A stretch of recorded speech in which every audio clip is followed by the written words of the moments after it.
Hey guys, Peter from Fringe Sport here again.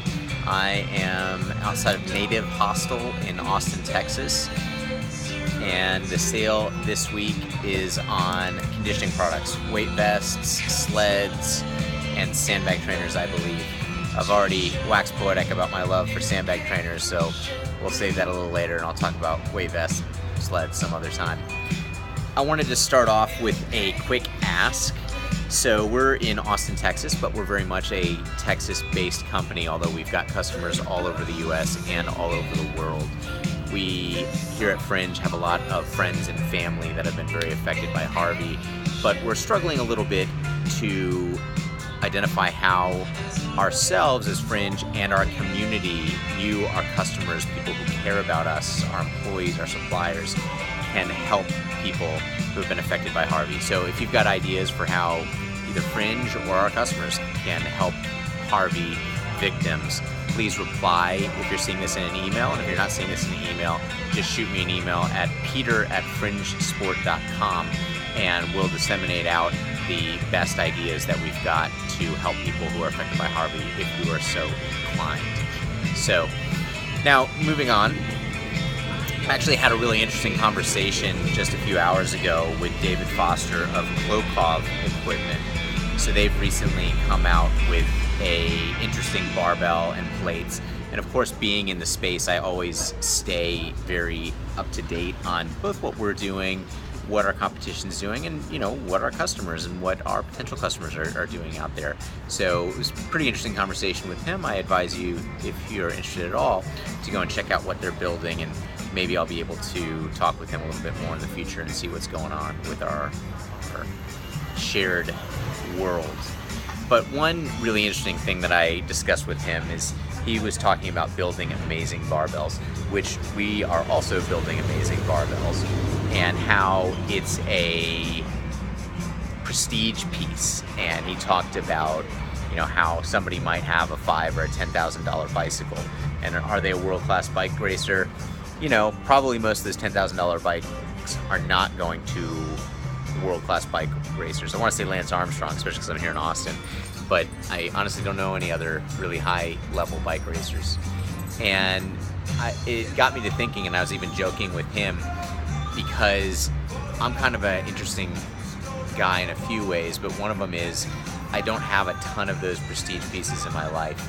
So he has specifically mentioned bikes and $10,000 bikes, and it just so happens that I rode my bike here to Native Hostel, which is a little bit about an hour away from my home, and I rode on this bike here that you can see behind me right now.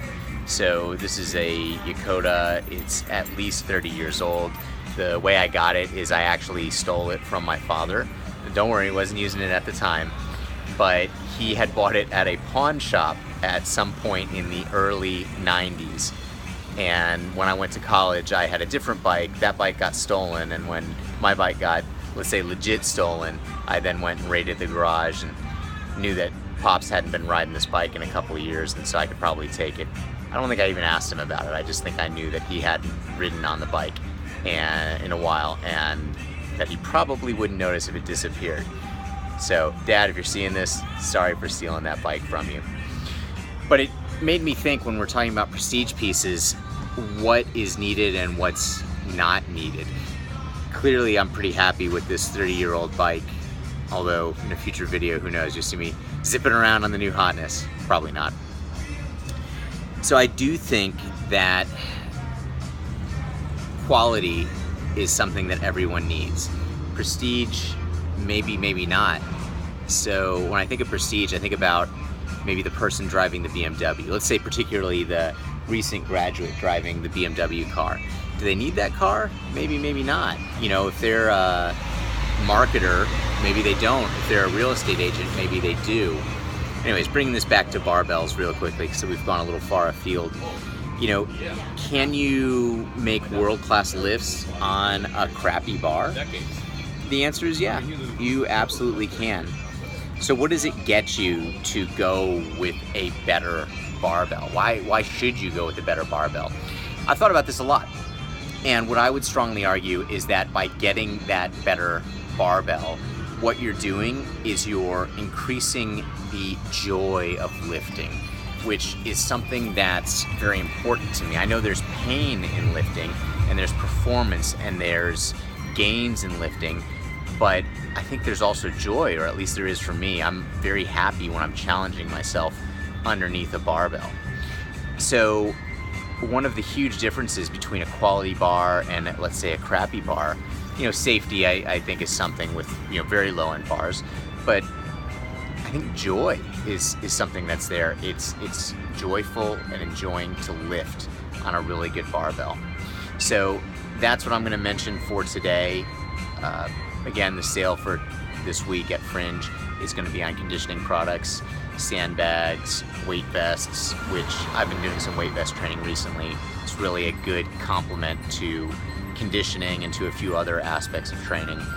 And then finally, I will reiterate my plea from further up the email or further up in this video.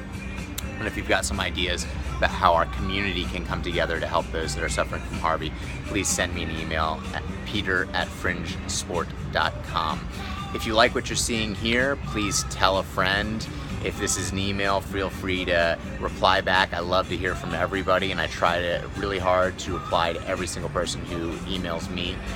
Also, just tell a friend, get them on our email list. Or if you're seeing this in video format, just go ahead, boop, boop, boop down there and hit subscribe. So this has been Peter from Fringe Sport outside of Native Hostel in Austin, Texas. And lift something heavy and kiss someone you love today.